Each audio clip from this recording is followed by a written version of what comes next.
Hello everybody, I am Dr. Nitika Nijhara, consultant dermatologist at BLK-Max Super Speciality Hospital, New Delhi. Today I am here to talk to you about various tips and tricks which you can follow this Holi festival. First of all, one needs to apply a good thick layer of coconut or mustard oil all over the body, even the hair and the nails, to protect it from the various damage of the colors and the sun. Second would be to use a SPF 30 plus sunscreen, a waterproof, probably being reapplied after every 2 to 3 hours. Third would be to use a good pair of sunglasses to protect yourself from the various damaging colors and the sunlight.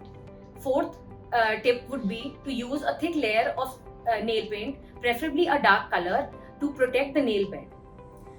Last but not the least, I would prefer everybody to stay hydrated and even hydrate the body by applying loads of moisturizer for the next days to come post the Holi festival. I hope these tips and tricks really help you.